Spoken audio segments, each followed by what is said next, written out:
오늘은 생산자 물가지수에 대해서 말씀을 좀 드릴 건데, 제 주변 분들도 대부분 또 경제를 잘 모르시는 분들도 꽤 많아요. 근데 주식 투자는 하고 재테크는 꼭 하고 계시더라고요. 근데 생산자 물가지수 이런 게 발표됐다, 그래서 이런 걸 좀 알아야 된다 하면서 제가 뭐 생산자 물가지수는 노동통계국에서 발표하고 생산자가 판매하는 뭐 시간 어쩌고 저쩌고 이렇게 얘기하면은 갑자기 급한 일이 생겨서 어디를 가야 된다고 급하게 가시거나 눈을 슬슬 딱 피하죠. 다른 토낄 생각을 막 하는 거거든요. 근데 재테크를 해서 우리가 돈을 벌고 싶은 마음은 다 똑같은데, 자, 그런데 우리가 학교 다닐 때 진짜 뭐 중간 기말고사 때 맞아가면서 의미 없죠.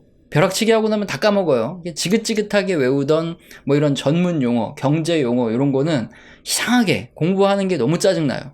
재테크로 돈은 벌고 싶지만. 그러다 보니까 보통 우리들은 이런 경제 지표가 발표가 되고 뭐 뉴스에 나오고 그러면 어떻게 하죠? 그냥 얘기해주는 그대로 그냥 받아들입니다. 어떤 가치 판단이라든가 의심을 한다든가 아니면 내가 뭐 이렇게 찾아보고 이럴 시간이 없어요. 귀찮아요. 그 시간에 뭐 다른 거 드라마를 하나 보고 뭐 영화를 하나 보는 게 낫지 이렇게 생각을 하기 때문에, 자, 여기 뉴스 기사를 함께 한번 볼 건데, 요거 생산자 물가가 뚜렷하게 요번에 둔화됐다 발표가 됐죠. 그래서 나스닥이 올랐다. 이런 뉴스 기사가 있어요. 이게 팩트만 그냥 그대로 담아놓은 뉴스 기사인데, 사실 또 뉴스 기사를 봐도 제목만 읽어요. 내용 봐봐야 어차피 뭐 전문 용어 나오고 하니까 어차피 봐도 모를 거 그냥 제목만 보고 그렇구나 하는 거죠. 그러면은 어떻게 생각을 하냐? 아, 미국의 생산자 물가 지수인가 뭔가 하는 게 있는데 이게 둔화되면은 주식시장이 오르는구나, 이렇게 싹 받아들인다는 거죠. 그런데 다음 달에 생산자 물가지수가 또 둔화가 돼요. 그러면은 주식시장은 뭐 당연히 오르겠지 하는데 보면 또 떨어지고, 그러면은 뭐야 이게 하나도 안 맞는다, 이게 뭐 대체 경제지표 이거 어려운 거 뭐 봐야 되는 이유도 없고 볼 필요도 없구나, 매달 쓸데없이 뭐 알려주면서 증시가 올랐네 떨어졌네 얘기하는지 도저히 모르겠다, 이런 생각이 드는 거죠. 근데 이렇게 하면 되겠습니까? 아니죠. 만약 여러분이 그냥 이렇게 똑같이 넘어가면은 잘 조사가 되고 투자에 충분하게 도움을 받을 수 있는 하나의 무기를 그냥 날려버리는 거예요. 자, 그러면 우리는 어떻게 매달 발표되는 생산자 물가지수인지 뭔지 하는 이 어려운 경제지표를 어떻게 최대한 쉽게 활용을 할 수 있을지 한번 생각을 해 보자고요. 자, 먼저 이것만 기억하세요. 생산자 물가지수는 우리가 그토록 궁금한 물가의 방향을 알려주는 척도예요. 여기 차트가 있는데 좀 확대를 해서 보자고요. 생산자 물가지수가 여기에 녹색입니다. 그리고 소비자 물가지수가 여기 분홍색이에요. 녹색이 뭔가 조금 더 빨리 움직이는 거 보실 수 있어요. 떨어질 때도 더 빨리 떨어지고 올라갈 때도 더 빨리 올라가고, 다시 또 코로나 때 더 빨리 떨어지고 코로나 이후에 더 빨리 올라갔다가 최근에 더 빨리 떨어지는 이런 모양이 또 나타나고, 또 하나 이런 중요한 변곡점에서 보면 조금 더 빠르게 움직입니다. 선행을 한다는 뜻이에요. 그러니까 왜 그러느냐? 생산자 물가지수는 말 그대로 생산자 입장에서 이 제품의 가격을 측정한 지표라고 보시면 됩니다. 우리가 공장에서 뭔가를 찍어내려고 그러면 뭐 원자재, 부품 이런 거 많이 들어가잖아요. 그러니까 이 원자재에 큰 영향을 받아요.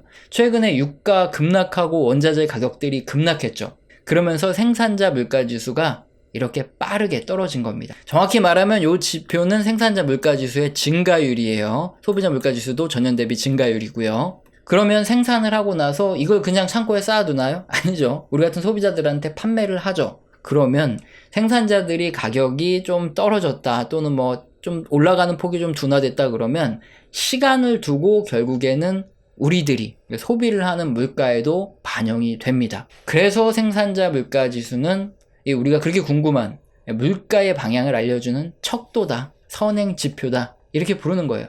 그러면 앞으로 소비자 물가지수가 계속 발표가 될 텐데, 요 그림만 봐도 딱 아시겠지만 생산자 물가가 이렇게 떨어지는데 증가율이 소비자 물가지수 상승률이 거꾸로 올라가겠습니까? 아니죠. 소비자 물가 상승률도 계속 떨어질 거예요. 자, 그런데 우리가 하나 알아둬야 될 게 있습니다. 생산자 물가지수 증가율은 굉장히 빨리 떨어지지만 실제로 우리가 체감하는, 우리 소비자들이 체감하는 소비자 물가는 굉장히 늦게 떨어져요. 여기 그림에서도 분홍색의 소비자 물가지수는 더 천천히 이렇게 떨어질 겁니다. 왜 그러냐?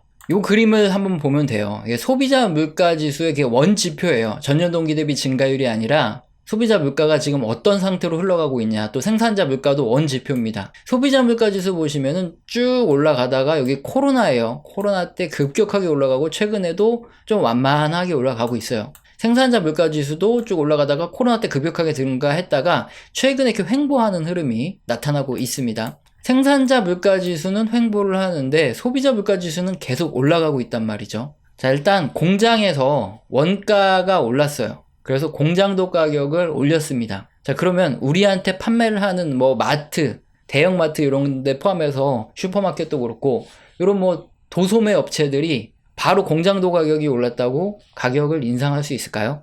인상 바로 못합니다. 왜 그러냐 하면은 만약에 여기가 홈플러스가 있고 저기가 롯데마트가 있고 여기 이마트가 있어요. 근데 세 군데 중에 한 군데가 가격을 안 올려요. 그러면 그쪽으로 사람들이 다 몰려갑니다. 그러다 보니까 매출이 감소할 수 있죠. 그래서 공장도 가격이 조금 오른다 그래도 바로바로 반영을 해서 가격을 올리지 못해요. 눈치를 슬슬 보면서 다른 데가 올렸을 때까지 좀 기다렸다가 같이 올립니다. 그래서 공장도 가격이 빨리 올라가도 소비자 물가는 조금 천천히 올라가는 경향이 있어요. 반대로 공장도 가격이 내려간다 그래도 도소매 업체에서 바로 인하를 할까요? 그렇지 않죠. 굳이 내릴 필요는 없습니다.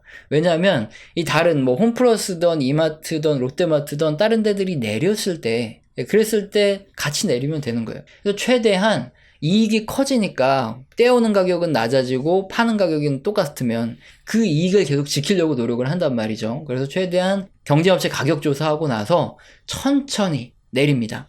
지금이 딱 그런 상황이에요. 그러니까 생산자 물가 지수가 횡보를 하고 있어요. 가격이 횡보를 하고 있다 그래도 지금 이제 도소매 업체들은 아직도 계속 오른 가격에 뭐 더 올리고 있다. 그래서 이런 서비스 업체, 운송부터 해서 뭐 도소매 판매 업체들이 수익이 조금 많이 나고 있는 상황입니다. 대신에 이제 생산을 하는 제조업들은 지금 굉장히 안 좋죠. 뭐 그럼 앞으로 어떻게 될 거냐? 당연히 시차를 두고 생산자 물가를 소비자 물가가 따라가니까 결국에 시간이 지나면 뭐 이렇게 횡보하고 요게 떨어지면은 떨어지는 그런 일이 천천히 발생하겠죠. 근데 하지만 생산자 물가 지수가 횡보한 지 꽤 오래됐음에도 불구하고 소비자 물가 지수는 계속 오른다. 자, 이 말은 우리가 지금 체감할 수 있는 물가는 한참 있어야지 떨어질 거다. 이걸 기억하시면 돼요. 그래서 이번 2023년 7월에 생산자 물가 지수 증가율을 보면 거의 0에 붙었죠.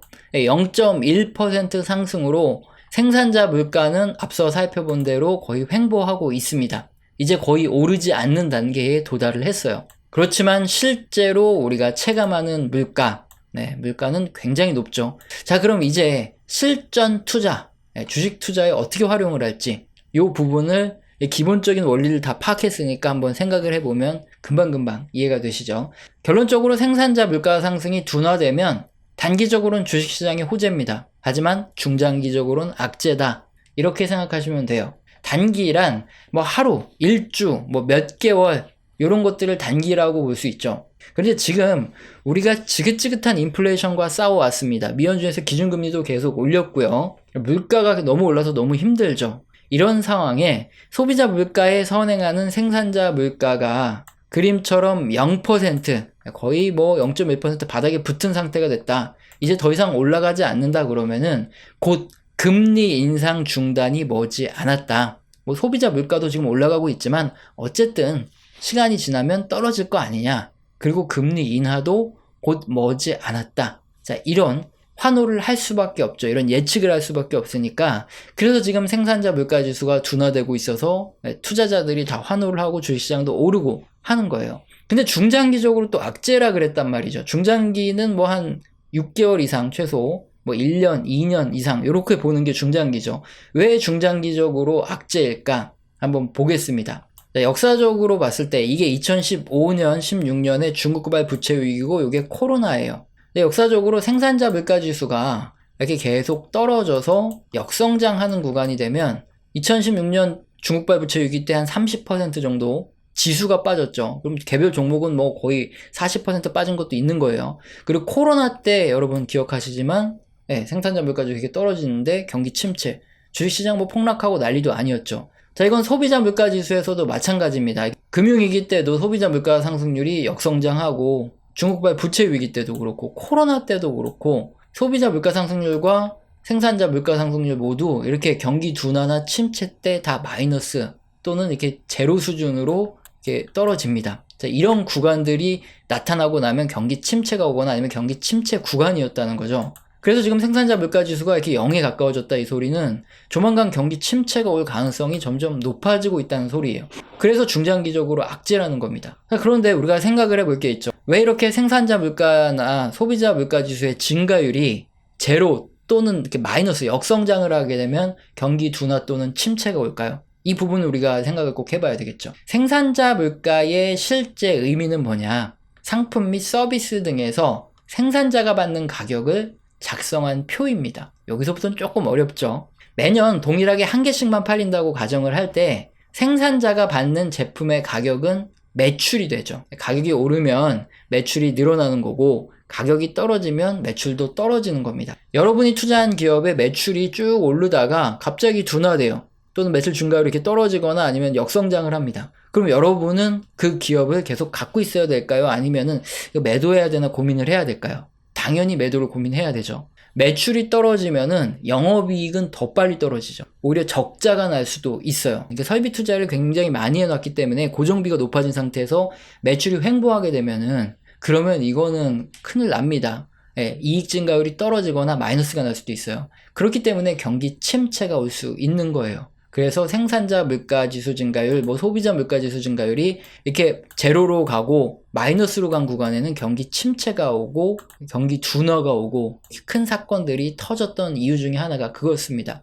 자, 그런데 이런 생각을 하실 수도 있어요. 자, 이렇게 제품의 가격이 만약에 횡보하고 낮아지고 하면 사람들이 소비를 더 늘리는 거 아니냐? 그러면 가격이 더 떨어지더라도 소비가 늘어나니까 기업들의 이익이 더 증가하고 오히려 좋은 거 아니냐? 이렇게 생각하실 수 있는데 그래서 같이 봐야 되는 게 있어요. 바로 도매 판매 지수랑 소매 판매 지수예요. 자, 그런데 굉장히 안타깝게도 도매 판매는 최근에 이렇게 생산자 물가 지수 증가율이 뚝 떨어지고 있으면서 즉 가격이 계속 이렇게 횡보하면서 점점 둔화되고 있는 와중에도 불구하고 도매 판매는 계속 떨어지고 있습니다. 사람들이 그 수량을 많이 구매를 못 한다는 거예요. 수량적으로. 소매 판매도 마찬가지죠. 계속 횡보하고 있다. 이 소리는 인플레이션이 그대로 반영된 게 소매 판매인데도 불구하고 계속 횡보하고 있다는 소리는 사람들이 실질 수량은 구매를 많이 안 한다는 거죠. 자, 사람들이 이렇게 소비를 많이 하지 못하는 이유는 뭐죠? 경기 둔화와 지금 고금리 상황,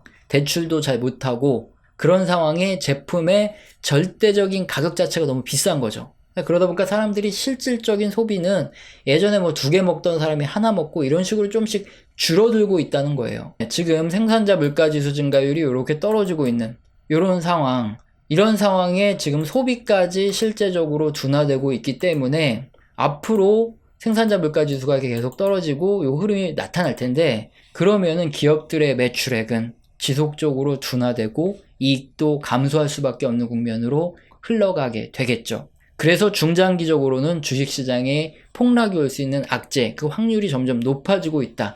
그래서 중장기적으로는 악재라고 말씀드린 겁니다. 물론 앞으로 경기 회복이 빨리 나타나고 금리가 급작스럽게 제로로 떨어진다거나 이러면은 앞으로 소비가 좀 늘어날 수 있겠지만 지금 돌아가는 상황이 그렇지 않죠. 경기 둔화가 계속되고 있고 금리 인하도 굉장히 천천히 느리게 진행될 가능성이 커요. 그리고 앞서 설명드린 대로 실제적으로 기준금리를 결정할 때는 생산자 물가가 아니라 소비자 물가를 보고 그 핵심 물가예요. 또 PC 핵심이 또 2% 이하 지금 굉장히 높은데 그 2% 이하로 떨어질 때까지 금리가 웬만하면 잘 안 내려가기 때문에 역시나 금리가 빠르게 제로로 가면서 소비가 촉진될 거다. 이런 기대도 하기 힘든 상황이다. 이 말씀을 드렸습니다. 이렇게 설명을 드리다 보면 이게 단기 트레이딩을 하시는 분들이 있죠. 몇 개월 단위 이하로 샀다 팔았다 하시는 분 같은 경우에는 우리 채널 영상을 보시고 오해를 하시는 경우가 있기 때문에 이렇게 단기의 경우와 중장기의 경우를 구분해서 말씀을 드렸어요. 자, 우리 채널은 영상 시청하시고 도움 되셔서 후원 주시는 감사하신 분들이 계십니다. 간헐적으로 계세요. 제가 말로만 때우지 않고 제대로 소통을 하죠. 한 달 교육을 진행해드리고 있는데 매주 진행해드리고 있습니다. 그렇게 많은 분들이 안 계시기 때문에 제가 열정적으로 하죠. 여기서는 거시경제의 사이클뿐만 아니라 각 산업의 사이클 또 함께 움직이는 종목에 대한 이야기, 기업에 대한 이야기도 나옵니다. 공개된 방송에선 하지 못하는 소통을 하고 있기 때문에 영상 하단의 설명란 읽어보시고 해당되시면 메일 주시길 바랍니다. 오늘 영상도 마음에 드셨다면 구독과 좋아요는 꼭 눌러주시고 지속적인 시청 부탁드립니다. 감사합니다.